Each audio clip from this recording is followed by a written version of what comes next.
Good evening. Thank you all for coming.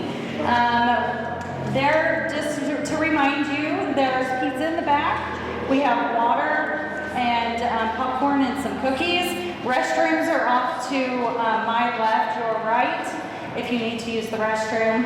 I would like to introduce a few people that's going to be speaking tonight, but share a little bit about this.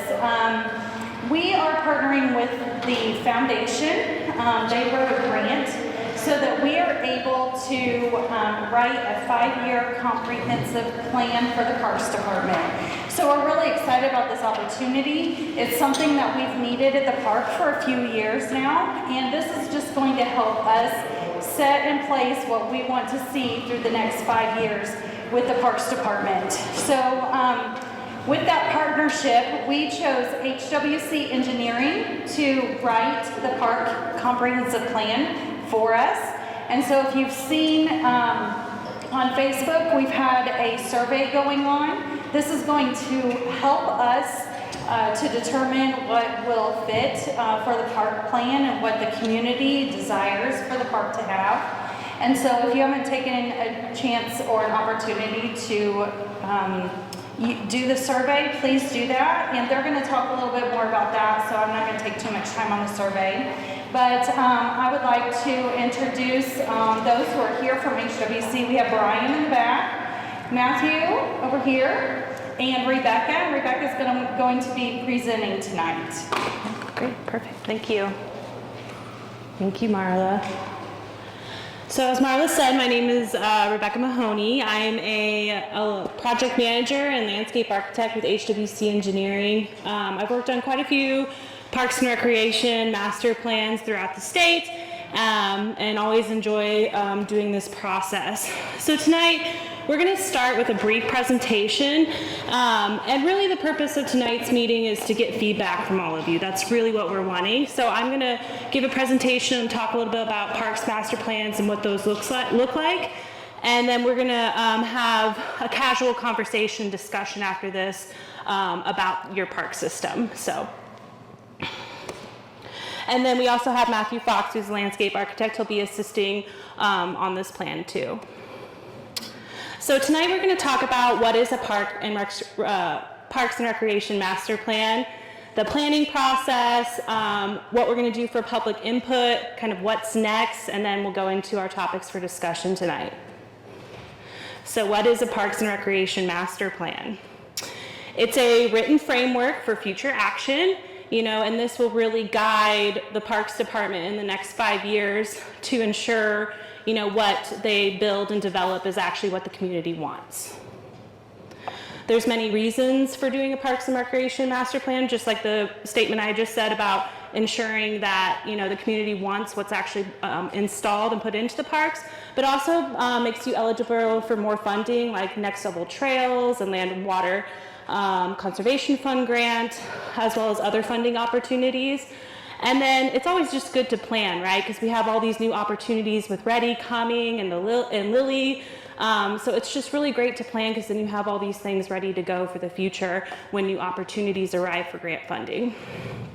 And then it's important to make sure that you give the community an opportunity to say what they want for their parks. I mean, it's your parks, so it's what you want to see. And then just also, it allows us to educate people on what Parks and Recreation Master Plans are, and then also allows us to educate you on what your park system specifically has to offer as far as facilities and programming.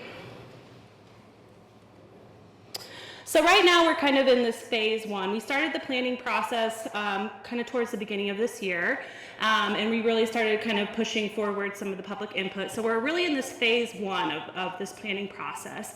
So we're in inventory and data collection. So we've already had a parks tour with Marla and gone around and seen what you have in your park system, how many parks you have, starting to gather other data like how many playgrounds you have, how many pickleball courts you have, how many splash pads, looking really in depth at an inventory of what you have. And then we'll look at the community as a whole too. We'll look at your, sidewalk system, connectivity, trails, public transit, just to see how the big picture also affects parks. And then the next phase will be kind of like this research and analysis phase. And that's when we look at kind of national trends and standards and as a benchmark, and then start to compare the other data that we already collected from inventory to see how you compare. And it's just as a starting point, each community is unique and different, and so is yours. And so it's just to give us a starting point to start analyzing things. And then the final phase would be results and recommendations. This will really come towards the end of the year, and we'll present that at a second public meeting. So what have we done so far in the planning process? We kicked off this project, I told you, in the beginning of the year in February. We launched the public survey in February. Already had some great results on that. We'll present on that in a second. And we've started the inventory and data collection.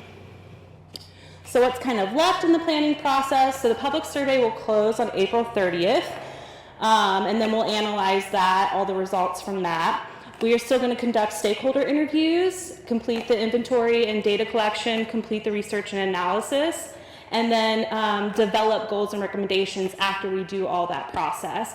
And then we will conduct a second public meeting where we'll present everything. So, public input, I was saying before, is gathered in a variety of methods. So one is a public survey, which went out in February and is live right now. We actually have flyers on your tables that have a QR code. If you want to take the survey, you can take that flyer with you tonight and take that as well. It's also available on the Facebook page.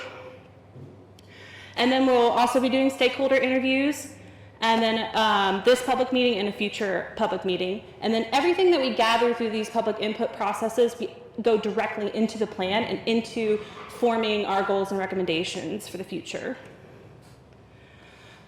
So the public survey was 25 questions, and right now we have 454 responses. That's really incredible for a community of your size, and we're still pushing for more. So I'm really excited to see where we come in another month or so. So that's really exciting. And at the next public meeting, we'll actually present the results of the public survey, what everyone in the community did say. So keep an eye out for the next meeting. Stakeholder interviews. So these interviews allow us to collect information from individuals or groups that have a stake or personal involvement in parks. These would be like your clubs, like pickleball or running or basketball, or people who just have, are invested in the parks, people who are avid users, those sorts of things. So we're working to formulate who those people are right now, and we'll be conducting those interviews in the future, in the coming months. And then, like I said, there will also be 2 public meetings. This is the first public meeting. So this one is really just to, give you guys an opportunity to say what you want in your parks. And the next one, we are really presenting the results to you and the goals and the recommendations for public comment. So what's next? Participate in our group discussion tonight. So it'll be really casual. I have a list of questions, and we have a questionnaire on the table that if you could also just fill out as you go along. We'll collect those at the end and incorporate those into the plan. We also have comment cards if you want to put an anonymous comment in, and then also to take the survey and keep an eye out for the next public meeting date on social media, which, like I said, will be more towards the end of the year. So, and then we also have this questionnaire that's on the table. We also have it digitally if you want to fill it out that way. So you could just scan that QR code and fill it out digitally as well. So I'm going to put this mic down, and we're going to come and talk and talk about these questions.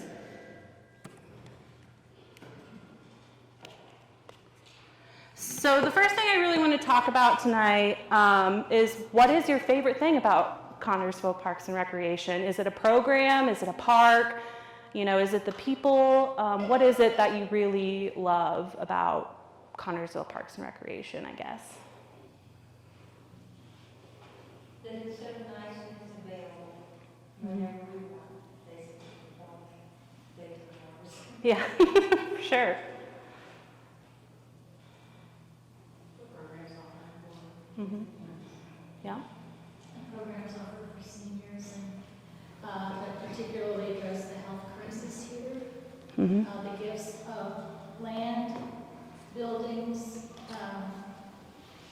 supports that generous donors, individuals, and foundations have provided for the citizens here for their use. Mm-hmm. Yeah.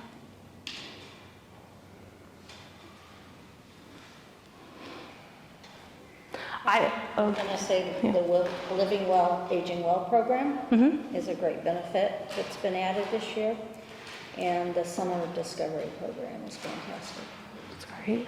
Yeah. Is there any particular park that you guys love more than another? You know, it seems like what we're seeing in the survey results right now is Robert Parks is really beloved. The trail, Nickel Plate Trail. Yes, the Nickel Plate. Yeah. Are there any other trails nearby that you like to do or even travel to? Just kind of curious. I usually go down to the state parks. State parks. Just usually travel into state park to state park. Yep. It is nice to have something right here. Yeah, for sure. And Mary Gray's nice too. Mary Gray Bird Sanctuary. Oh, yep. But they don't have internet. They don't have, our cell phones won't work down there. And I just don't feel comfortable taking these little kids on the trail by myself without my cell phone. Yeah, I understand that. I guess you have really good, I mean, my cell phone works here. Yeah. Mark. Yeah. Yeah. My wife and I enjoy the Smalley's Lake trails. The what was that? The Smalley's Lake trails. Mm-hmm. It's very nice. These are Yeah. nice. Is that nearby? Yeah. It's also, That's the John Connor Nature Preserve. Okay, perfect. Mhm. What about any particular sports or, you know, anything else you love? Like pickleball, we hear that obviously a lot. Or, you know, basketball or just walking and enjoying time with family and friends in parks. The kids soccer. Kid soccer? Popular here. Mm-hmm. Yeah. I've heard that the parking lot gets quite full over there. It does, but I think that that is a problem in itself for many things and places. I don't think that Oh, that's yeah. necessarily an issue that's only special to the Oh, park. yeah. Mm-hmm. Yeah. But they are really good programs. I like that there's so many parents and community involvement with different programs like the sports and like different things that go on in our community. The Parks Department is often involved in heading stuff like that. Mm-hmm. A lot of people play the disc golf. I don't, but Yep. I notice a ton of people out here, even in the winter. Yeah. I mean, I'm amazed. Yeah, disc golf is pretty popular too right now. I would say that's trending and splash pads, you know, obviously are usually pretty popular. It's So I exciting. guess I have to ask you, do we have a splash pad here? I mean, is it part of the park? It's part of the pool, yeah. Mm-hmm. Yeah, there's a splash pad inside of the pool. Mm-hmm. So what do you think is missing from the parks? You know, that's really what do you want to see in the future? Are there any particular issues in the park, like you really wish there was more sidewalks or wider sidewalks, you know? Do you feel safe in the parks? Is there a need for lighting, or is there a need for specific facilities that you would like to see in the future? Is there just anything missing, or anything missing with programming for specific age groups, or anything like that? I can comment. I got my Fitbit watch about a year and a half ago. I've walked enough miles to go across Japan, mostly in this park. Oh, wow.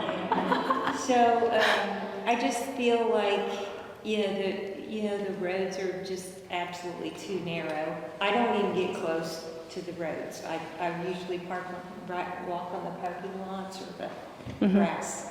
So I think I don't know how you would do it, but there's a lot of people going too fast, you know, through the park, and particularly right after school. I remember when school was out one year, I came up here and I was parked, and they had the school kids here. And, you know, like in high school, you got the boyfriends and girlfriends running around in the cars, you know, the last day of school. I didn't like what I saw. I thought they should have had police presence at that one. But I could go on, but you know, you have to start somewhere. Yeah. Now, is that just the roads here in Roberts Park, or is that, okay? Yeah, I don't go too many other places. Mm-hmm. Because I just live right over here. Do you mostly just like walk on the roadways too? I walk, you know, and I go early in the morning, so Mhm.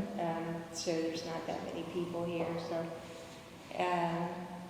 When people walk on the, when I leave and stuff, people walk on the roads, sometimes it does get kind of narrow, particularly, I mean, there's not much we can do about it where they've got the old rock borders that are so neat and everything, Add character to the park for yeah, sure. yeah, there's not much we could do there, but people that do walk on the road, it is narrow, I will say that. But A lot of the parks, when you go out of town, I mean, I live like the Kentucky and Indiana state parks, but Mhm. specific walking paths. Mhm. A lot of them you're seeing now are creating those within Mhm. their parks. And most recently, Corbin, Kentucky, London, Kentucky, we walked in those over the holidays. And those are really nice when they're designated walking paths throughout any type of park. Mhm. And not the thoroughfare that we're talking about where the traffic Mhm. is. Yep. Agreed. Would be real nice. Excuse me. Along with that, I'd just like to mention biking paths. It might be my lack of information, but I'm not aware of any designated biking paths or even shared with walkers Mhm.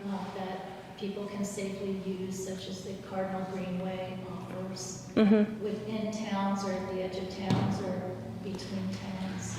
Mhm. Yeah. I think the only trail system that I know of is the Nickel Plate Trail. That would be like both a pedestrian and trail facility within the cities. Is that correct? Yeah. So that's as far as I know. Now, are you more interested in actual like trails or at bike lanes too on the road? Well, distance primarily. I mean, is Nickel Plate this one right here, which is not Very long. Yeah. It's Yeah. not, it's good for walking, Mhm. but it doesn't have the kind of Distance you want for cycling. A person who wants to bike Yeah. would be thinking about to get the bike out. Yeah, for sure. For sure. Do- We're seeing more people want more mileage when it comes to trails. Like they want to cycle 30 plus miles and then stay at a bed and breakfast and make a weekend out of it. We've been doing some trails plans and been seeing that. So, I mean, that's definitely something that we can look into, is seeing how connectivity to other trail systems regionally looks and explore that possibility for sure. We can look into that. I have a question. Is the Alpoina facility, is it part of the parks? It is not, it's part of the California Parks. Okay. Okay, I was wondering. Yeah, they have. Thank you. Yeah, and we do have a map up over there too of the park system. I don't know if we want to, would you guys be interested? We did bring extras to lay out on the table if you want us to do that. I don't know if you guys, yeah, go ahead and do that. Just so you can see what we have identified as a park in your community. And I think we do also have the Nickel Plate Trail on there as well. One fond memory I have of when I was growing up, I don't know if you remember this or not, but was ice skating in the pavilion. Oh, yeah. Oh, yeah. We had a ball. There was a lot of people that did it, and I hate to bring up Facebook, but anytime it's brought up on Facebook, it seems Yeah, like there we go. a lot of people jump on and seem to think that would be nice. I don't know why we put that, if it was because of liability or it was damaging the pavilion, or I'm sure there was a reason. Mm-hmm. You know, I don't know if that's possible again or not, but And was that in that big pavilion? in the middle of the park. Yeah. The fire department iced it over. Okay. They put logs up at the 4 entrances and iced it over. Yeah. So maybe want to see that in the future, more of like, Hours spent up here ice skating. Yeah, I remember that too. One thing that I read on Facebook, you all probably do that too, there. So many people talk about the Rushville concerts in Oh, yeah. our facility, and I think that we have the amphitheater, and I mean, my little girl raised candy bars, sold candy bars for that roof there. She was one of the 5 she got some. But anyway, it's just like, we have such a good facility there. Yeah.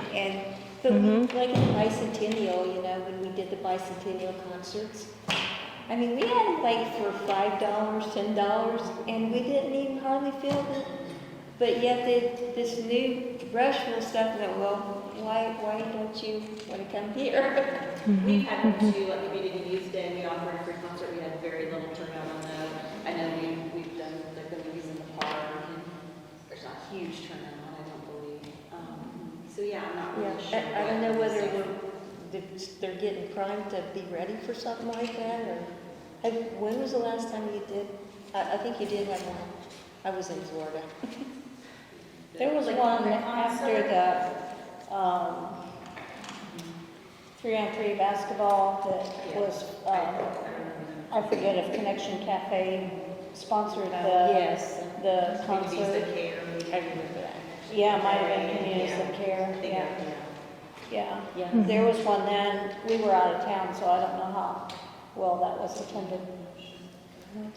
I think some of that is that the community, there's so much going on that there's a lot of people that are too busy to do things or whatever, but there's a lot of negative stigma that I see on the daily basis that people don't understand that there are so many good things happening in our community, and then they go to other communities because they just don't anticipate anything's going on in Connersville, so they look elsewhere, which is a stigma that really we just have to work to turn around, and it's just going to take time. Yeah. But we do have, like I love the movies in the park, and we try and go to those and different things that, you know, are happening around town, but it would be nice to see parks in lower income level areas, like where there doesn't seem to be any county owned land, or I mean Parks Department land, but I know that there are a lot of vacant lots that like the county owns. So that would be really hard to get like a county city partnership with that and turn it into a park, but I think it's something that could be possible at some time. Where are the lower income areas that you're talking about? Is it on this map? Yeah, Offits Park. Yeah. Would be a really Here. great place. A lot of people walk everywhere. A lot of those parents don't have cars. You'll see them walking their kids to school in the morning when it's cold, when it's raining. They're walking their kids to school. It's so sad. And I've given people rides to school sometimes. But there's a lot of families with kids, young kids in that area. So that would be a really great place. But I realize funding, you know, is an issue. But and then on the other side of town, like in this area, like there's no, I can't. Yeah, and feel free to mark that up if you want. I'm not sure what That's this is. Second Street Park. Yeah, the Second Street Park. Okay, so I'll turn around. Oh, that's industrial. Yeah, I was gonna Park. say that. Yeah, that's industrial park. This out here is Second Street. Yeah, this is industrial But park. like all of this up here is very run down and low income. You see a lot It's of good to kids know. playing ball. Not- A lot of kids playing ball. Not by the golf course, sorry. I'm kind of turned around Yeah. as to where, It'd but be- like in town. So, okay, if this is St. Gabe's, where's the courthouse in 3rd Street?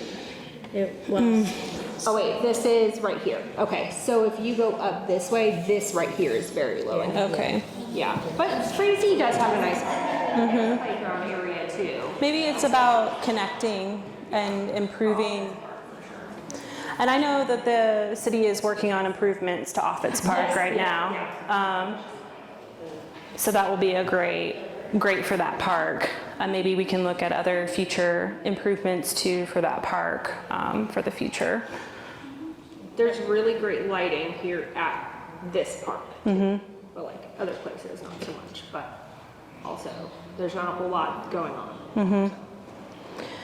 I have a question too. Does anyone have any statistics on the autistic children in this community? How many are there?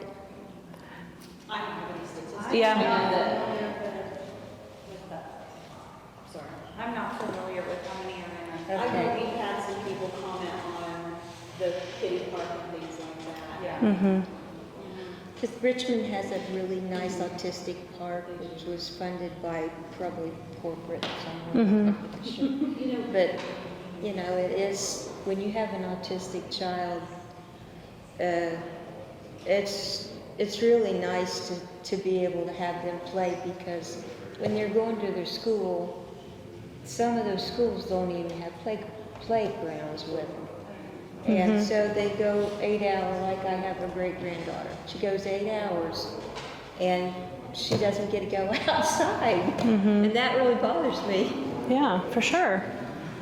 I know that we will, as part of this process, look at the demographics for Connersville, and then we also do have some questions on the public survey about disabilities and how the parks can better serve people with disabilities in the community. So we usually get a lot of great feedback from that, so I'm hopeful that we can get some good feedback. And then I know that Marla is looking at some parents as well for our stakeholders that have children with disabilities to also interview and get their feedback on a... Besides, like, secure swings, what, like, are there sensory playgrounds? I don't understand what that means. So there are fully inclusively designed playgrounds, and it's an always evolving thing. It seems like every time I look into inclusive playgrounds, they're developing new things. Like I just learned a couple weeks ago that metal slides are actually better than plastics for those who have like hearing implants because of the static that it causes. So, it's just they're constantly learning, but usually it can have many different components. Sometimes it can look like just making sure that the play surfacing is an accessible surfacing. Technically, engineered wood fiber is an accessible surface, but if you really actually talk to people who are in wheelchairs, it's really not. It's harder for them to move on, so we really recommend like pour it in place or artificial turf, but it's a lot more costly. So it's sometimes limiting to add those to projects. Sometimes separating out play zones is helpful. That way kids can kind of regulate where they want to go, like having a sliding area and climbing area, and then, spinning and kind of separating out uses, swinging, and then having places for kids to retreat. We also hear a lot about enclosure, wanting fencing because they have kids who run. So there's quite a few things that you can incorporate into it. So there's a lot more into that, and they're designed to be that way. And a lot more play manufacturers are creating play equipment as well. So traditional play equipment, but then also like sensory things where they have sensory panels. So it's not just like your typical slide and swings. There's other new equipment that's coming out. Like the things that turn and make noises. And sometimes it can be just like a panel, with light reflecting and creating areas for retreat for people who are autistic. So there's many components that can go into an inclusive playground. So One of the nice features I think that a lot of people, when I'm talking to kids, when they have kids, younger kids, older kids, so the water features other than the park pool. So like Rushville has a really nice park with the water features. Oxford, Ohio has water features in their downtown area. Something incorporated like that. I know it has to be under high visibility due to the fact people watching kids and making sure it's not vandalized and things like that. Yeah. But just something to that aspect where you have a water feature that kids can play in, but yet it's not a pool. yeah. So something like that, I've heard a lot of people over the course of many years talk about that. Yeah. And go to those areas because they offer that. Yeah, for sure. And it's also a free amenity as well. And it typically can stay open longer than pools as well. So the season is longer. So yeah, we can look into that a little bit as we're planning. Has done a really nice job with theirs. Brushville? Yeah. At their Overlook Park? Yes. That's kind of like a splash plaza with a natural feature as well. Yeah, it's a great park. Is that planned has it been in the works for Joel Wong or the soccer complex? Anything like what she was talking about? A water feature for any of those spots? Currently, no. But it's something we can explore and definitely, recommend for the future. We can look into that and see what other people said in the survey as well, and see how things line up with what people are wanting for the community. So. Does the park board have their master plan now? They do. We had just gotten it not too long ago, so we haven't fully gone through it, but I can't remember when it was last completed. It was in 2016. 2016, so been a minute, yeah. Yeah. So, any other issues? What about the other parks? You know, we talk about Roberts Park a lot. What about any of the other parks? So we heard about Offutt's, you know, and the soccer complex, how popular that area is. Is there any other parks that we want to talk about? Anything that you desire for the other parks or potential you see in the community elsewhere?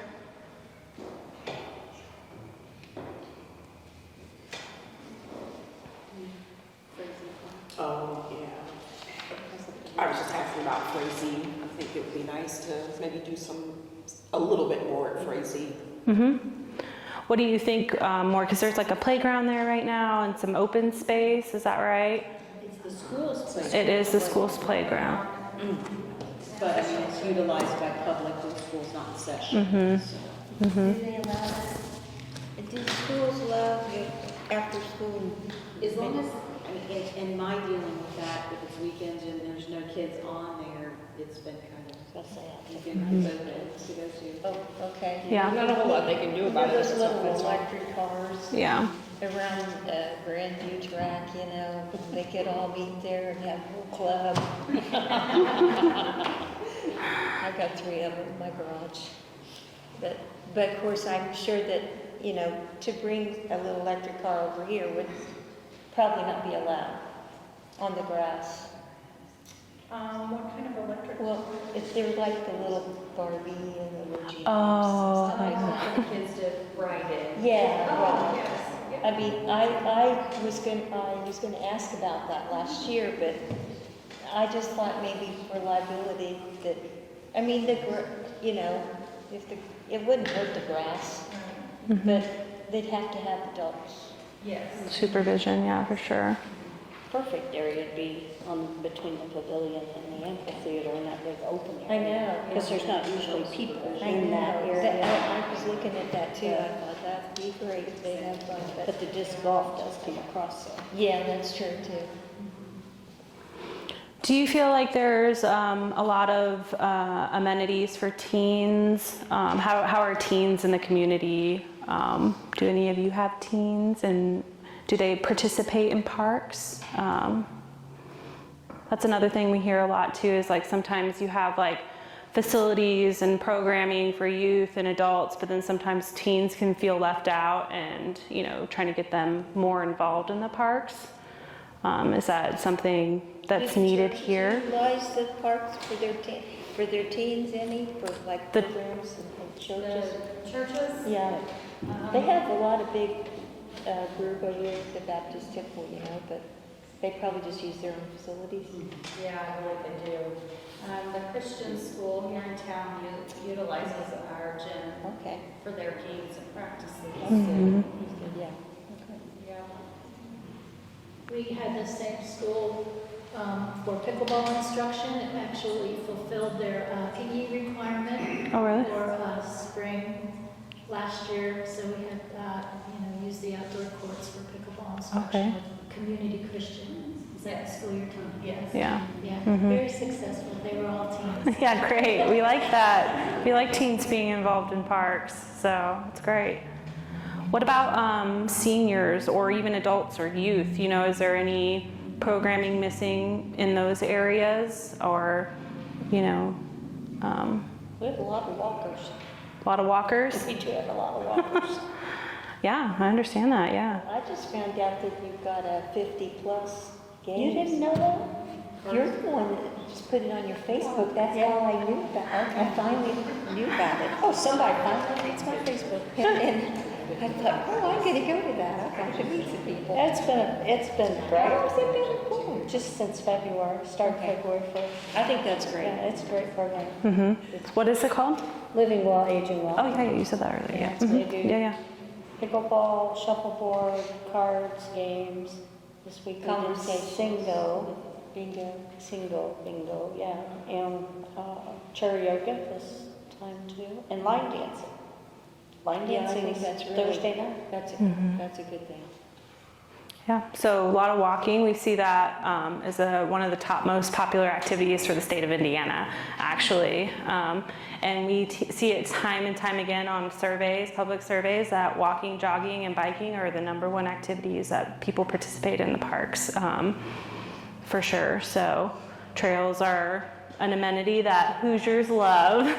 So we'll definitely evaluate throughout this process. We'll look at the sidewalk system around parks, and then we'll also look at the sidewalk system within the parks or trail system within the parks and kind of evaluate the condition of that and what people have to say about that, and formulate recommendations for all that for the trails. So Our bark park is well used too. yeah. It's nice. There's always people in it. 2 beautiful Dalmatians this afternoon over there when I came in. I like Dalmatians. They were beautiful. Well, I mean, that's what we're trying to get tonight, is just like, is there anything else that we haven't talked about that you would like to see in the park that we haven't discussed tonight?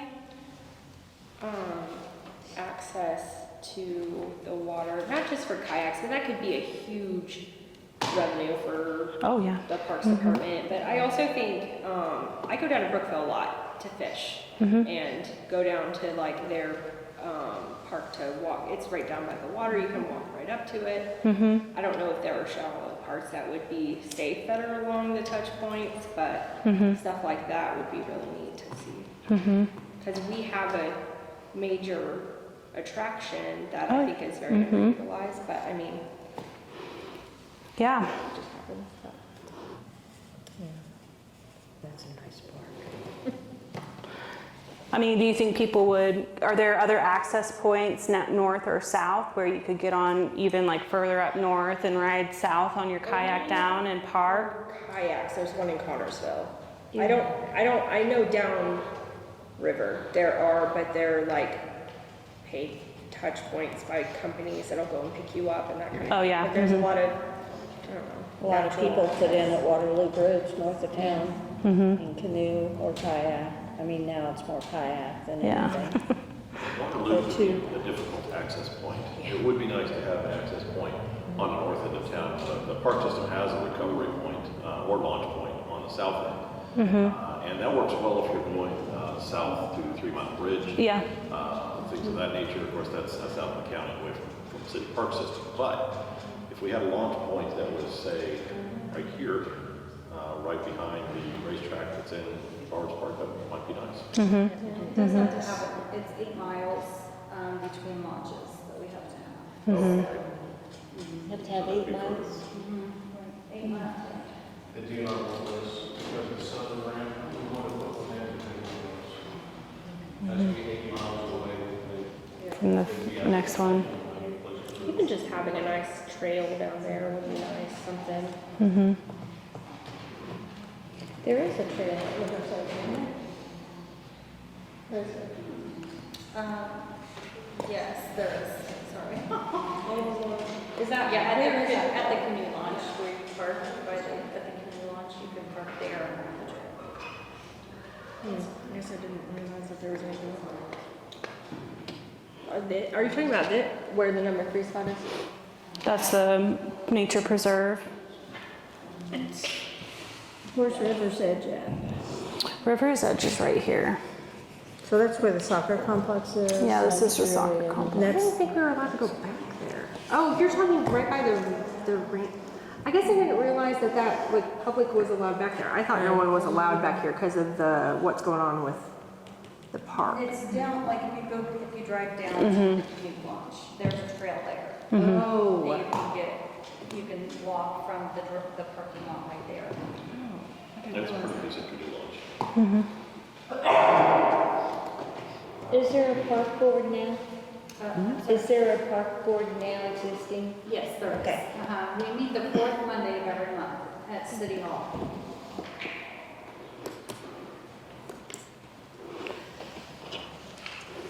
Well, that's all I really had for tonight. If you guys don't have any more that you want to share or that you want to see for the future, we can take all of this and kind of continue forward from what we heard from tonight. You know, and just keep moving forward in that planning process. So does anyone have anything else, or you guys have any questions for me about anything regarding the plan, or yeah? I do. I'm not sure if it can be answered, but it seems to me like we have lots of areas within the park system that could allow for something like a circular bike path surrounding existing activities such as the soccer field or office. But I hesitate to even say, because I think something like that would be lots of money. We're town surfacing, it's different from a trail. Or even, you know, some of the walking, no-cost items that are easy to articulate. But are you asking for those kind of dream responses? Yeah, we want your dreams. We do want your dreams, yeah. I have a question. I'm not a biker, so my other bike has an engine.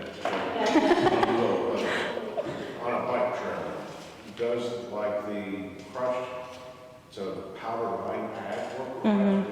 It depends on the bike you have. If you have 10 speed or more bike with the narrow wheels, you need a more paved surface. Yeah. It wouldn't have to be concrete. It could be asphalt. Asphalt is fine. If you have road bikes or trail bikes, you know, you can do dirt, you can do. What was that alternative material we looked at instead of asphalt for parking, remember? It was a stabilized stone, so it's an aggregate, but it has a binder to make it accessible, actually. So it's not loose like gravel. I wondered what that was on the boat. I don't know. It just depends on the user. Like I think cyclists, like true cyclists, will want long stretches of asphalt trail. But for like the family that wants to take their kids riding on a loop around the park, I think that could be sufficient, you know. Was that 8 foot wide? I think you can do it as large as you like, actually. And how big was that loop? Do you remember? I know I'm asking a lot of questions. For the one in Offutt's Park, I think it was a half mile. Yeah.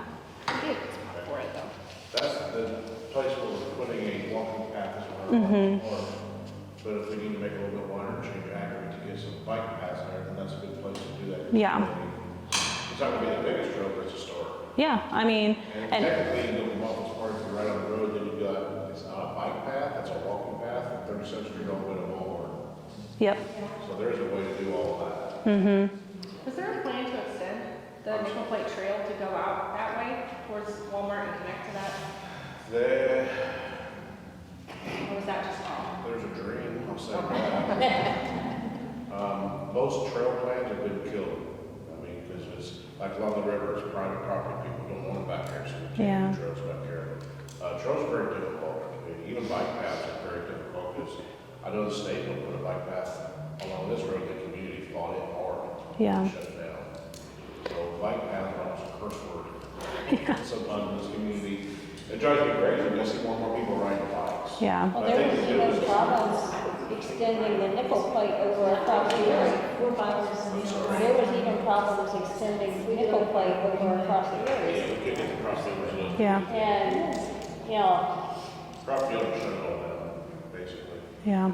So our master plan of trails is as we do new development, when it goes in, the developer has to have a plan for connectivity with sidewalks and trails. Because like if you're downtown, I just can't put a trail in. Now we can take one sidewalk away from one side, widen it, make it a trail for connectivity. But if we can at least get to a sidewalk, get to the new trails where we put them, that's kind of the plan to get some trails. I think when most people see bike paths, and they for some reason they think they're unsafe, people get killed. I think that's excuse with everything right here. But bike paths are actually more safe if you look at traffic studies. But that's a different story. If we start putting them in slowly in different places, I think that people will recognize the benefit that, hey, I'm right here, I'm right there, so we can, Yeah. trails. And I'm thinking too, with some of the bigger areas of land that you have, Oh, yeah. You could address the safety deal if you made circular, Yeah. and that would be also rollerblading. Yep, for sure. Multi-purpose walking, Yeah. rollerblade. And then you wouldn't have to worry about distance either for real bikers that are, it's not a ride unless it's more than 15 miles. You can do this Yeah. as much as you want for the exercise of it. One of the pieces of the trail puzzle we talked about is I don't want trail going nowhere. They don't need to use. Yeah. You gotta connect two places. Yeah. So you connect the stores, the schools, the gyms, or whatever. And people use the trails more. If you look at other communities with trail systems, they're always connecting housing with lifestyle choices and things like that. So For fitness or exercise though, I totally agree with you, but for fitness or exercise or any velodrome, you're doing this. People just want to circuit, and really, it's just like a loop path within a park. People desire that too. We see that in the survey a lot, where they could do like a lap, just like what you're in Offit's Park. I think that's a good place to start. Yeah. Yeah, because like in Office Park, there's no sidewalks. North of here, there's no sidewalks. To the west of here, there's very few sidewalks. I mean, we have such poor sidewalks in Connersville. And there's just a lot of areas. It's like, if I ride my bike, I have to ride in the street Yep. most of the way because there's no sidewalks north of me. And it's Yeah. just the way it is here. There's a park in between Canby and Mooresville. It's a nature preserve. They have a stock pond where you can fish, and DNR is always there checking stuff. But they also have a path that goes, there's a man-made little like water feature thing on the side of it, and then there's a little bridge that goes over it, but it is used all the time. And I know when they put that in, and even still, anytime I go back home, it's packed. And it's always, there's like a huge picnic area, but it's a nature preserve that it's very much like the surrounding area like that. I think even just putting in a round trail down there would be something that, like, I was always told when I first moved, because I'm not from Fayette County, don't go there. It's not safe, don't go there. Like, I don't know, because I've never been down there. Where specifically? Yeah, Smalley's. John Connor. This one? Yeah, nature preserve. So I don't know, I can't speak for it. I mean, it'd be nice to turn that stigma around. Yeah, for sure. That's a lot of times safety is perception too, and how do you change perception on safety? Yeah, and there's a whole host of different types of trails. You can do like asphalt or the aggregate or concrete, or you could just even do dirt trails. The only thing with dirt trails is they're not accessible, obviously. But we'll look at your whole system, all the trails in your community and sidewalks in your community, and then we'll also look at the regionally where there might be potential connection and make those recommendations for future planning to connect there. But yeah, that's the stuff we're wanting for. We're wanting dreams right now. This is where you get to say what you dream for Connersville. Because you just never, like I was saying when we first started the presentation, you just never know when funding is going to be available, and if you already have these things in your plan, it makes that argument even better for you when you go to apply for that funding. It's in our master plan. This is what we want. This is what the community said that they wanted, and it just really helps you to argue that case better. So anything that you dream for Connersville, this is where you say if it's a splash pad, if it's a trail, if it's walking paths in the park, this is where we can talk about that, and we want to hear that.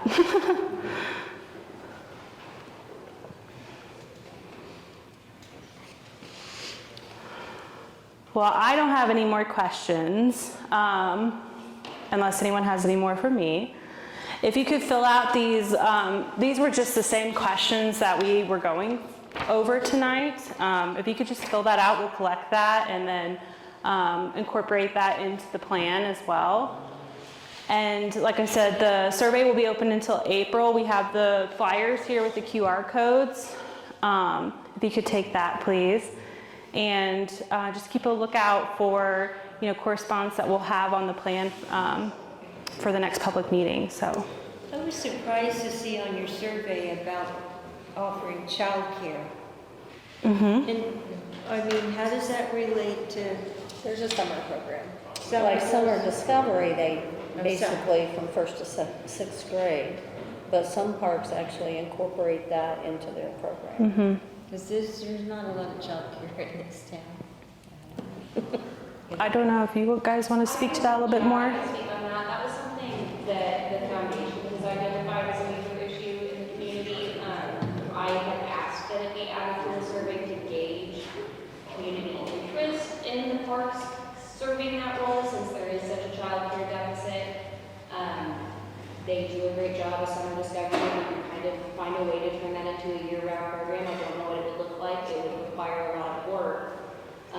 But we were just trying to figure out if that's something that parents would want before we just dive right in. So if you have an opinion on it, I would love to hear. Well, I hear that a lot about, there's not too many places for childcare. It is a real problem. Yeah. We lost one last year that served about 40-some kids. Yeah. So that's been a huge issue. And there's not really anything else concrete moving forward. The Workforce Development Coalition has identified it as a major need too, but not much progress has been made on that front yet. So I wish the Baptist Temple would open one, because they've got a nice playground and. I will address that because I was part of it. Those who chose to make the hard decision to close that. I understand. And the problem was that at current pay rates, which have to be competitive, parents could not afford to send their kids. Yeah. And that's the problem we're facing in the community. Mm-hmm. I don't know how to overcome that. Because it is a two-part problem that kind of don't mesh together. We can't pay our providers enough. Parents can't afford high-quality childcare. So where do you, who gets? But Like, that's it is what they a were shooting huge issue for. nationally. Yeah. actually. I understand why it's a problem. Because I was one of those parents that sent their kids there, because in my eyes, that was the only quality daycare in Connersville. Yeah. But I do think that it was getting harder and harder with having to increase it, but that was okay with me because I was willing to figure it out to send my kids someplace that was quality. Yes. Whereas I won't send my kids anywhere else, which now they're aged out, so it doesn't matter, but. The bulk of the parents, though, really did not, they could not. Yeah, there's a lot of low. Some of them got vouchers or something There was some, but but there was no vouchers. Yeah. Yeah. Well, I'm sorry. It's, I mean, But it's, yeah, it is what I it think is. it's good you're thinking about it. Yeah. You have to qualify, and a lot of the families did, yeah. Mm-hmm. And the state has recently started to offer grants to employers to help subsidize some of those costs. So it's kind of, we need more childcare for the employers to invest in. So it's kind of, that's kind of where we are. Kind of at a standstill right now as we're trying to find, how. There are a lot of potential ways to tackle the issue, but they're all so high level. It's hard to figure out where to start, and somebody has to invest money or space or time. And figuring out who should lead that effort is also challenging in the community because often it's your childcare providers, but they don't always have the resources for money to be leading this effort. So it's definitely a complicated issue. Yeah.